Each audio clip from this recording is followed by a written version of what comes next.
ఏండి ప్రేమతో 52వ భాగం వినండి.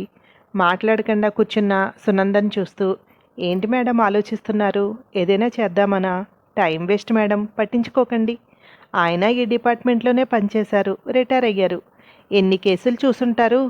కానీ కూతురు చావుతో ఆయన గుండె రాయిగా మారిపోయింది. అలా బాధపడుతున్న వాళ్ళందరిలోనూ కూతుర్ని చూసుకుంటున్నారు ఆయన, అంది గీత. మగవాళ్ళదే తప్పంటావా? లతా విషయం తీసుకో. తను వినయ్కి పడలేదు, కానీ పడిపోయే ఆడవాళ్ళు కూడా ఉంటున్నారు కదా. అలాంటి ఆడవాళ్ళకి శిక్ష వేయడానికి ఇప్పుడు నేను తయారవ్వాలా? ఇలా ఎవరికి వాళ్ళు సమాజానికి సేవ చేస్తున్నామంటూ చంపుకుంటూ పోతే? చావు కాదు మార్గం, వాళ్ళ ఆలోచన విధానంలో మార్పు ఉండాలి, అంది సునంద. వదిలేండి మేడం, మనం ఎలాగూ శిక్షలు వేయలేము. మీకు సతీష్ దొరికాడనుకోండి, ఎన్ని సంవత్సరాలు? శిక్ష పూర్తయి వాడు బయటికి వెళ్ళాక మళ్ళీ అదే పని చేస్తాడు. వాడు కూడా ఉండరుగా పోలీసులు. అలా ఎంతమంది కూడా ఉంటారు? వాడి బ్రెయిన్లో ఏం జరుగుతుందో మనకు తెలీదు. ఈవ్ టీజింగ్ చేస్తున్న వాళ్ళని అరెస్ట్ చేసి కౌన్సిలింగ్ ఇస్తున్నారు. వాళ్ళు ఆ కౌన్సిలింగ్కి మారిపోతారా? వాళ్ళు వీళ్ళని అరెస్ట్ చేయించారు కనుక టార్చర్ చేస్తున్నారు. కాకపోతే తెలివిగా. ఈసారి వాళ్ళు బయటపడకుండా భయపెట్టగలుగుతున్నారు. వాటికి మానసికంగా కృంగిపోతున్న వాళ్ళెందరో ఉన్నారు. కులకర్ణి గారు లాంటి వాళ్ళ వల్ల ఒకళ్ళిద్దరికన్నా న్యాయం జరుగుతోంది, అంది గీత. ఇప్పుడు కూడా బయట అందరూ వీళ్ళిద్దరికీ సపోర్ట్ అట. శ్రీనివాసు, ప్రకాషు మంచి పని చేశారు అంటూ, అంది సునంద. కొందరు తల్లిదండ్రులు ఇదే ఆలోచిస్తున్నారు మేడం. పిల్లలకి హాని చేసిన వాడిని చంపేశారు అంటే ఎంతోమంది అప్రిషియేట్ చేస్తున్నారు. అంతే చెయ్యాలి. ఈ ముసలి వయసులో వాళ్ళు బయటుండి మాత్రం చేసేదేముంది? కృష్ణారామ అంటూ ఇంట్లో కూర్చునేదే కదా. అదేదో జైల్లో కూర్చుంటారు. మంచి పని చేశారు వీళ్ళు అంటున్నారు, అంది గీత. అందరూ అలా అనుకుంటే ఈ సమాజం ఏమైపోతుంది? అయినా అనవసరమైన పరిచయాలు పెంచుకోవడం ఎందుకు? ఇప్పుడు లావణ్యకి సతీష్తో పరిచయం అవసరం లేదు. నేను లావణ్యం తప్పు పట్టట్లేదు. సురేష్ కూడా.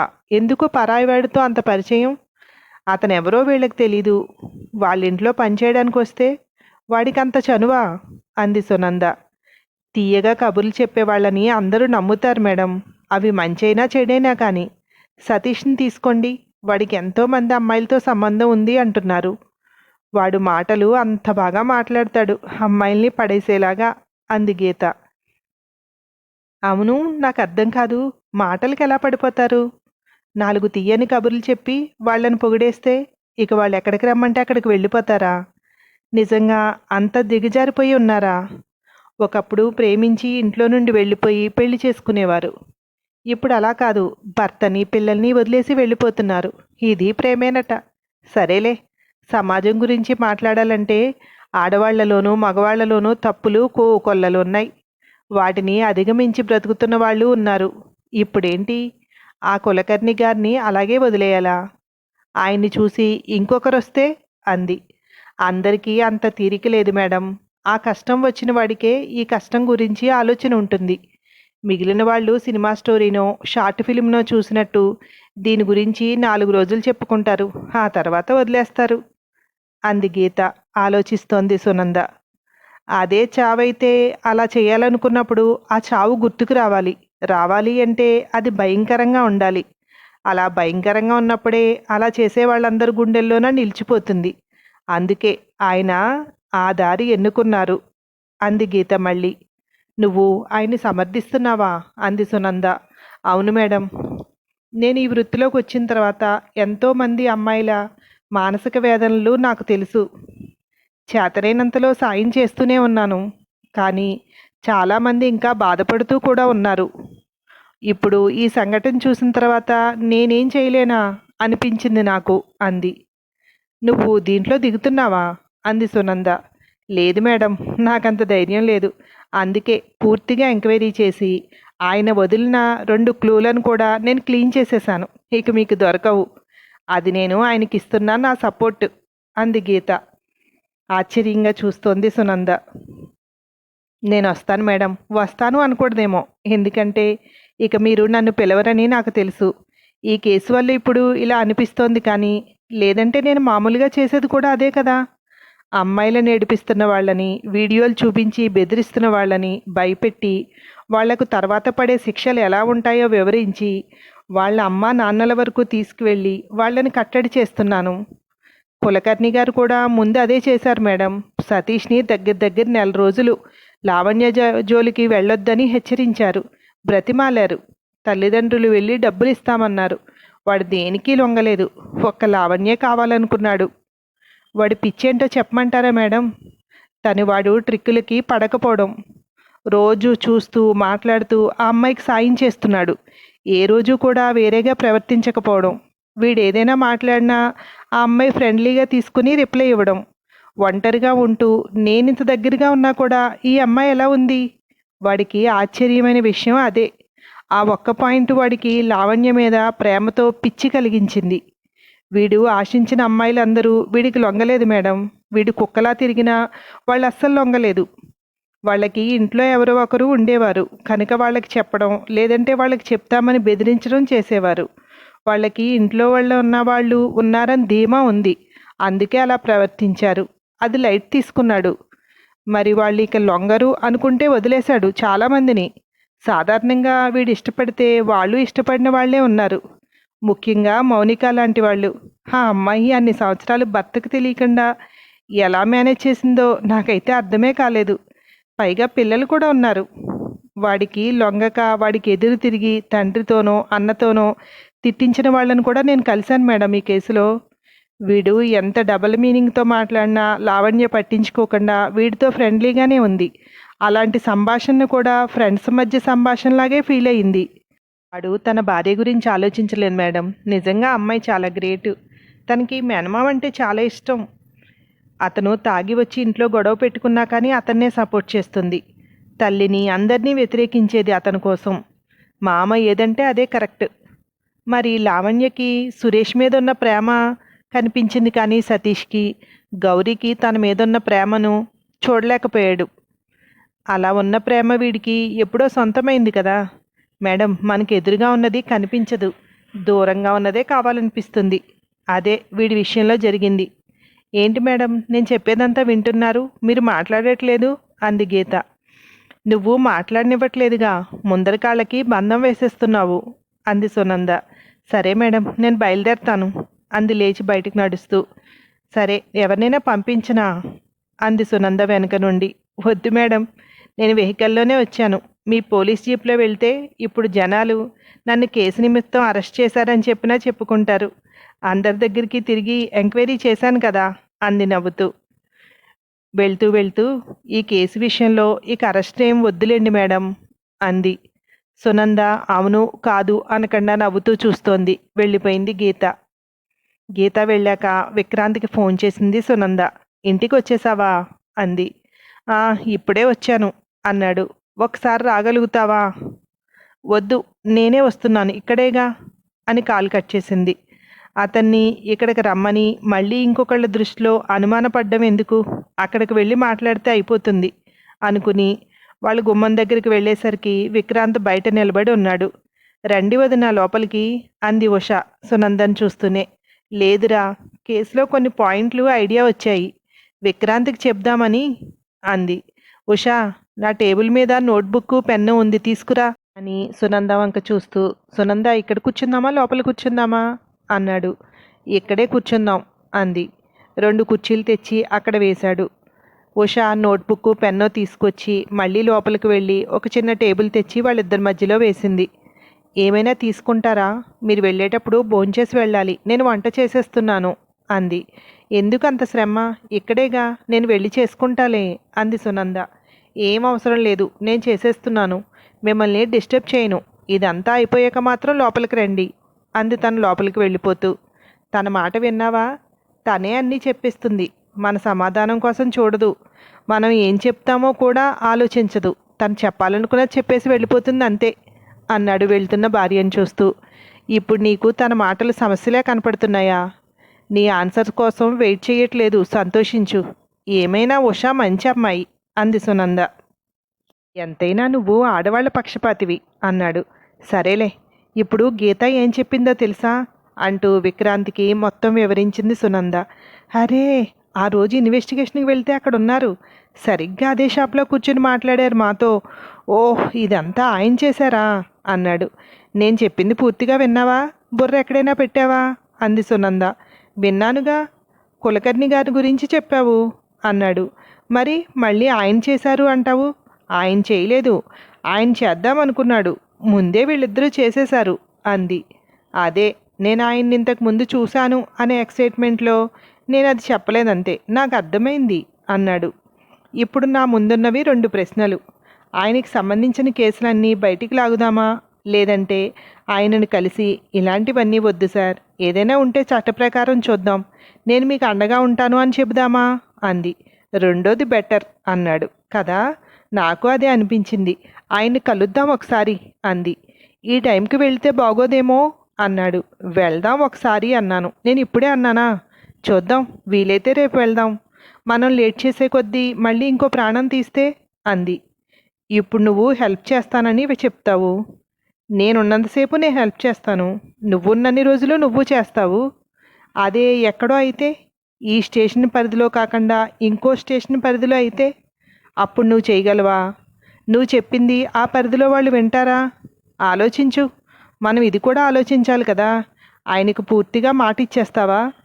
మొత్తం సిటీ అంతా నీ అదుపులో ఉందా? లేదుగా అన్నాడు. అందుకని ఆయనకి ఇంకేం చెప్పకుండా మనకు తెలియనట్టు ఊరుకుందామా? అలా ఎలా చూస్తూ ఊరుకుంటాం? ఒక మనిషి ప్రాణం తీస్తున్నాడు ఆయన. అన్నీ ఒకేలా ఉంటాయా? ఏదో రోజు ఆయనకి ఆపద రావచ్చు, వాళ్ళ చేతిలో ఆయనే హతమవ్వచ్చు. రిస్క్ కదా. ఆయన వయసు కూడా అయిపోయి ఉన్నారు అంది. ఇది బాగుంది, ఇలా చెప్పడానికైతే వెళ్ళొచ్చు, వింటారు అన్నాడు. పోయి పోయి నిన్ను అడిగాను చూడు, వ్యతిరేకించవు, ఆర్గ్యూ చేయవు, ఏదంటే అది కరెక్ట్ అన్నట్టు మాట్లాడతావు. ఇప్పుడు ఆయన ఒక డిసిషన్ తీసేసుకున్నారు. తీసుకున్న తర్వాత బ్రతికినన్ని రోజులు ఎవ్వరికి హెల్ప్ చేయగలిగితే వాళ్ళకి చేస్తారు. అంటే మనం చెప్తే మానేస్తారా అంది. ఉషా చేతి వంటలోనే ఏదో తేడా ఉంది. నువ్వు ఈ మధ్య ఉషా చేసినవి తింటున్నావు కదా, నువ్వు కూడా తనకిలాగే తయారయ్యావు. ప్రశ్న నీదే, జవాబు నీదే అన్నాడు. నువ్వు ఇంతకు ముందు చెప్తే నేను అలాగే అనుకున్నాను. పాపం, నిన్ను నువ్వు మాట్లాడనివ్వదు అని నాకు ఇప్పుడు అర్థమవుతోంది. నీ మట్టి బుర్రకి వెలగదు. మరి తనేం చేస్తుంది? ఇక తనే ఆన్సర్ చెప్తోంది అంది. ఇప్పుడేంటి? మీ ఇద్దరూ తెలివైన వాళ్ళు, నేను తెలుగు తక్కువ వాడిని, అంతేగా. సరే, పోయిందేముంది? అలా అంటే మీకు సాటిస్ఫాక్షన్ అంటే నేను అలాగే ఒప్పుకుంటా అన్నాడు. నువ్వు సరెండర్ అయితే ఇక నేను చేసేదేముంది? ఇప్పుడేంటి చెప్పు? ఆయన కేసులు ఏమైనా బయటికి లాగుదామా? ఆయన చేసినట్టు నిరూపించగలిగితే అప్పుడు ఆయన్ని బ్లాక్మెయిల్ చేసినట్టు మాట్లాడటానికి వస్తుంది కదా అంది. గీత ఆధారాలు లేవు అని చెప్పింది కదా అన్నాడు. అవును, అవి కూడా నేను క్లీన్ చేసేసాను, మీకు అసలు దొరకవు అని చెప్పింది అంది. నేనొకటి చెప్పనా? ఇప్పుడు ఎలాగో అయిపోయింది. ఇక మీద ఆయన మీద ఒక కన్నేసి ఉంచితే, ఆయన ఎలాగో ఇలాంటి సంఘటన ఏదైనా జరిగితే అక్కడ ఉంటాడుగా, అప్పుడు రెడ్ హ్యాండెడ్గా పట్టుకోవచ్చు. ఒకవేళ ఏమీ చేయకముందే మనం పట్టుకున్నా కానీ మనం ఇలా పట్టుకోగలము ఆయనకు తెలుస్తుంది కదా, కొంచెం తగ్గిస్తారు అన్నాడు. ఇది కరెక్టే. ఆయన మరో దానికి ప్రిపేర్ అవుతున్నప్పుడు మనం కనిపెట్టాలి. సరే, ఏం చేస్తాం, వెయిట్ చేద్దాం అంది. ఈ ఆదేశ్ చాప్టరు క్లోజ్ అయిపోయినట్టే. నువ్వు అన్నది నిజమే, మినిస్ట్రీ రికమెండేషన్ అట. ఎవరి గురించో వాగాడు కదా, ఆ కేసు మళ్ళీ బయటికి తీశారట. అదొక్కటే కాదు, ఈ మాటలను సుమోటోగా తీసుకుని ఆయన ఎక్కువ ఇంట్రెస్ట్ తీసుకున్న కేసులన్నిటినీ రీఇన్వెస్టిగేషన్ చేయిస్తారట. ఇప్పుడప్పుడే బయటకు వచ్చే ఛాన్స్ లేదు, వీళ్ళు సేఫు అన్నాడు. ఉషా అక్కడికి వస్తూ, అయిపోయిందా మీ పని? నాకు వంట చేయడం కూడా అయిపోయింది, వస్తే అందరం కలిసి భోంచేద్దాం అంది. నేనేదో మాట్లాడడానికి వచ్చి నీకు పని కల్పించాను అంది సునంద. స్పెషల్గా ఏం చేయలేదు, మాకు పెట్టే రైస్లోనే కొద్దిగా రైస్ వేశాను, కూర అయితే అసలు ఎక్స్ట్రా చెయ్యలేదు, మేం చేసుకున్నదే. అవును, మీరు పిల్లల్ని చూడడానికి ఎప్పుడు వెళ్తున్నారు? మీతో పాటు టికెట్ నాకు కూడా తీసుకోండి, నన్ను వెళ్ళమన్నారు ఈయన, నేను అడిగాను అంది. అలాగే, ముగ్గురు కలిసే వెళ్దాం. ముగ్గురు కాదు, నలుగురు, మీ బాబుతో సహా అందరూ కలిసే వెళ్దాం అంది సునంద. నిజమా, మీరు కూడా వస్తారా అంది విక్రాంతం చూస్తూ ఉష. మా బాస్ ఆర్డర్ వేస్తే రావాల్సిందే అన్నాడు. వదిన, మీరు ఇలాంటి మంచి మంచి ఆర్డర్స్ ఇంకా వెయ్యాలి అంది ఉష. ముగ్గురు నవ్వుకుంటూ లోపలికి వెళ్ళిపోయారు. యాదేశ్ అరెస్ట్ అయిన తర్వాత మీడియా వాళ్ళు కిషోర్ తోటి, మానస్ తోటి మాట్లాడాలని ప్రయత్నించారు. కానీ ఎక్కడా వాళ్ళకి మాట్లాడే అవకాశం లేకుండా వాళ్ళని తప్పించి తీసుకొచ్చేశారు. అందరూ సురేష్ వాళ్ళ ఇంట్లో కూర్చున్నారు. ఇప్పుడంటే మీడియా నుంచి తప్పించుకొచ్చాం, రేపటి నుండి బయటికి వెళ్ళకూడదు అంటే ఎలా? తప్పదు, ఎప్పటికైనా వాళ్ళని ఫేస్ చేయాల్సిందే అన్నాడు కిషోర్. అదే మేం చెప్పేది, ఎప్పటికైనా తప్పదు, ఫేస్ చేయాల్సిందే. దాన్ని ఎలా ఫేస్ చేయాలో తెలుసుకుంటారని తప్పించి తీసుకొచ్చాం అన్నాడు అతను. ఏం చెప్పాలి చెప్పండి సార్ అన్నాడు మానస్. సతీషు మా చెల్లెల్ని టార్చర్ పెట్టాడు. మేము సతీష్తో చేతులు కలిపిన విషయం మీ అందరికీ తెలిసిందే. అది మేము వాళ్ళు మమ్మల్ని కాదనుకుని బయటికి వెళ్ళారు అని కోపం అంతే. మా పేరెంట్స్ చేసిన దాంతో మాకు బుద్ధి వచ్చింది. ఆ అమ్మాయికి రక్షణగా మేము నిలబడాలి అనుకున్నాం. అందుకే ఇదంతా చేశాం. ఇంతే. వాళ్ళు ఏ ప్రశ్నలు వేస్తున్నా ప్లీజ్ దయచేసి ఇక్కడితో మమ్మల్ని వదిలేయండి. అంతే, అంతకు మించి ఎక్కువ అసలు మాట్లాడొద్దు. ఎవ్వరు కనిపించినా ఏం అడిగినా ఇదొక్కటే బాగా కంఠస్థ పట్టేయండి. మేం వచ్చి మైకులు ఇచ్చినా ఇంకేం చెప్పొద్దు. మనం ఇంకెంతకంటే చెప్పకపోతే వాళ్ళకి కావలసిందే వాళ్ళు రాసుకుంటారు అన్నాడు అతను. ఇప్పుడు ఆ యాదేశ్ బయటికి వచ్చాడు అంటే మళ్ళీ వీళ్ళకి ప్రమాదం ఉంటుందా అన్నాడు సురేష్. బయటికి వచ్చే ఛాన్స్ తక్కువ. ఒక హత్య కేసులో కూడా ఇన్వాల్వ్ అయి ఉన్నాడు అంటున్నారు. మొత్తం బయటికి లాగుతున్నారు. ఖచ్చితంగా చాలా సంవత్సరాలు బయటికి రాడు అన్నాడు అతను. థ్యాంక్ యూ సార్, మీరు చేసిన దానికి అంది లావణ్య. నిజాయితీగా ఉన్న వాళ్లకు మేడం ఎప్పుడూ హెల్ప్ చేస్తారు. మనం హెల్ప్ చేయకపోతే వాళ్ళు కూడా పాడైపోతారు అంటారు. మొదట్లో మిమ్మల్ని అందరూ వ్యతిరేకంగానే అర్థం చేసుకున్నాం. అదేలేండి, మనం ఎలా ఆలోచిస్తే అలాగే కనిపిస్తారుగా. మీరు అలా కనిపించారు మా అందరికీ. అసలు విషయం అర్థమయ్యాక అప్పుడు తెలిసింది. వాడు మీ వరకు రాడు. ఒకవేళ ఎన్ని సంవత్సరాల తర్వాత అయినా మీ వరకు వస్తే ఒక్కసారి మేడం దృష్టికి తీసుకువెళ్ళండి చాలు, ఆవిడ చూసుకుంటారు అన్నాడు. అని బయటికి వెళ్ళి మళ్ళీ వెంటనే లోపలికొచ్చి, ఇదిగో భారతి మేడం గారు మీతో మాట్లాడతానన్నారు అని ఫోన్ లావణ్యకి ఇచ్చాడు. క్లియర్ అయిపోయింది కదా అంది ఆవిడ. అయిపోయింది మేడం. థ్యాంక్ యూ మేడం, మీరు చేసిన దానికి. మేడంకి నా కృతజ్ఞత చెప్పండి అంది లావణ్య. ఏం పర్లేదు. మీ అన్నవాళ్ళు అన్నని ఇద్దరినీ జాగ్రత్తగా ఉండమను. మాట వచ్చినా ఎన్ని గొడవలు వచ్చినా ఇంట్లో వాళ్ళందరూ కలిసిగట్టిగా ఉంటేనే సంసారాలు ముందుకు నడుస్తాయి. లేదంటే ఇలా రోడ్డు మీద పడతాయి. ఉంటాను అని కట్ చేసింది. తను చెప్పాలనుకున్న చెప్పేసి పెట్టేసింది ఆవిడ. అతను వెళ్ళిపోయాడు. ఇప్పుడు మీ ఇద్దరూ ఏం చేయాలనుకుంటున్నారు అంది. ఏముంది, ఆ బిజినెస్ ఎంతవరకు నిలబడుతుందో తెలీదు. పాపం నాకు డబ్బులు ఇచ్చినందుకు ఆయనకు కూడా ఇబ్బంది అయింది. అది కూడా సీజ్ చేసేస్తారు అన్నాడు కిషోర్. నేను ఈ కేసులో ఉన్నాను అని తెలిసిన వెంటనే నా జాబ్ పోయింది. ఇంకో జాబ్ వెతుక్కోవాలి. ఎవరైనా ఇస్తారో లేదో డౌటే అన్నాడు మానస్. నేను డబ్బులు పెట్టుబడి పెడతాను, మీరిద్దరూ కలిసి బిజినెస్ స్టార్ట్ చేయండి అన్నాడు సురేష్. కిషోర్, మానస్ ఇద్దరు ఒకరిముఖం ఒకరు చూసుకుని నాకైతే ఓకే అన్నాడు కిషోర్. నేనైతే పెట్టుబడి ఏం పెట్టలేను. మా నాన్న నేను ఎలా బ్రతకతాను అని భయపడి కొంత అమౌంట్ నా అకౌంట్లో వేసి ఉంచారు. అదైతే ఇవ్వగలను అన్నాడు మానస్. అవునరా, నాన్న కూడా నా బిజినెస్ కోసం అని కొంత అమౌంట్ పక్కన పెట్టానని చెప్పారట. ఎంత పెట్టారో తెలీదు. ఎంత పెట్టినా కానీ ముగ్గురు కలిసి చేద్దాం అన్నాడు కిషోర్. ముగ్గురు వద్దు, ఇద్దరే చెయ్యాలి. నేను మళ్ళీ దుబాయ్ వెళ్తాను. వాళ్ళకి ఫోన్ చేశాను. ఒక నెల రెస్ట్ తీసుకుని రమ్మన్నారు. ఈ నెలలోపే మీ ఇద్దరు బిజినెస్ స్టార్ట్ చేసేయండి అన్నాడు సురేష్. అలా అయితే మీరు కూడా అక్కడికి వచ్చేయండి, అందరం కలిసి ఒకే ఇంట్లో ఉందాం అన్నాడు మానస్. అలా వద్దు, అందరం కలిసి విడిగా ఇంకొక ఇంట్లో ఉందాం. ఆ ఇంట్లో ఉంటే అమ్మా నాన్న గుర్తొస్తారు అన్నాడు సురేష్. అమ్మ అత్తయ్య ఇద్దరూ కూడా అక్కడ ఉండడానికి ఇష్టపడుతున్నారు, మన దగ్గరికి రారు. ఒకవేళ మనందరం కలిసి ఉండి వెళ్తూ వస్తూ ఉంటే అప్పుడు మన మీద నమ్మకం రావచ్చు. అప్పుడు మనం తీసుకొచ్చి అందరం కలిసి ఉండొచ్చు అంది లావణ్య. స్వప్న లోపలికి వస్తూ, ఇల్లు వెతుక్కుంటూ వచ్చాను. ఇక్కడికి వచ్చి ఇక్కడే ఉండిపోతారా? ఎందుకని మీ ఫోన్ పనిచేయట్లేదు? అతను ఎవరినో పట్టించారు. అతను ఏదైనా చేస్తే అంది. అక్క, అవన్నీ క్లియర్ అయిపోయాయి, నువ్వేం కంగారు పడకు. హోమ్ మినిస్టర్ మనకి హెల్ప్ చేస్తున్నారు అంది లావణ్య. అవునా? ఈ విషయం తెలియక కంగారు పడుతూ వెతుక్కుంటూ వచ్చాను. ఎవరిని అడగాలో తెలీదు. మీరు ఫోన్ ఆన్లో పెట్టుకోవచ్చు కదా అంది కిషోర్ వంక చూస్తూ. అప్పుడు స్విచ్ ఆఫ్ చేయమన్నారు, అందుకనే ఆపేశాను. తర్వాత ఆన్ చేయడం మర్చిపోయాను. పిల్లలిద్దరినీ వదిలేసి వచ్చావా ఏంటి అన్నాడు. అమ్మ వాళ్ళు ఉన్నారులేండి. ఏంటి, మీరు ఇక్కడే ఉండిపోదాం అనుకుంటున్నారా? అలా అయితే పిల్లల్ని తీసుకుని నేను వచ్చేస్తాను. నేను మీతో పాటే ఉంటాను. నేను ఒక్కరిని ఉండనా ఇంట్లో అంది. అదే అక్క మేము అనుకునేది. మా అన్నయ్య బావగారు ఇద్దరూ కలిసి బిజినెస్ స్టార్ట్ చేస్తారు. దానికి సురేష్ హెల్ప్ చేస్తున్నాడు. అందరం కలిసి ఒకే ఇంట్లో ఉందాం. ఇది లావణ్య. అలా అయితే మా మావయ్య కూతురుంది. మానస్కి చేస్తారేమో అడగనా? అంటే మా కజిన్ని సురేష్కి చేసి వీళ్ళిద్దరూ బిజినెస్ పార్ట్నర్స్ అవ్వాలి అనుకున్నారు. ఇప్పుడు మానస్ పార్ట్నర్షిప్ కూడా ఉంది కదా. మా మావయ్య కూతుర్ని చేస్తే అందరం కలిసి ఒకే దగ్గర ఉండడానికి బాగుంటుందని అంది స్వప్న. నీ ఇష్టం అక్క, నువ్వు మాట్లాడు.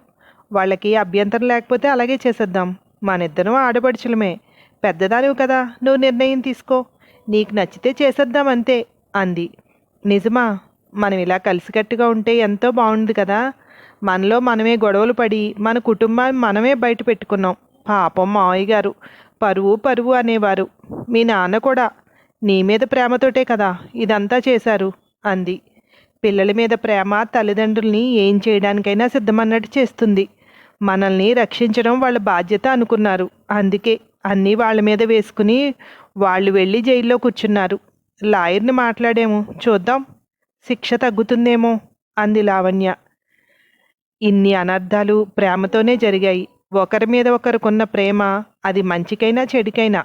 ఈ కథలోని సంఘటనలన్నీ ఒకరి మీద ఒకరికి ఉన్న ప్రేమతోనే ముడిపడి ఉన్నాయి. ఈ స్టోరీ మీద మీ అభిప్రాయం చెప్పాలంటే కామెంట్ రూపంలో తెలియచేయండి. ఈ సిరీసు ఇక్కడితో అయిపోయింది.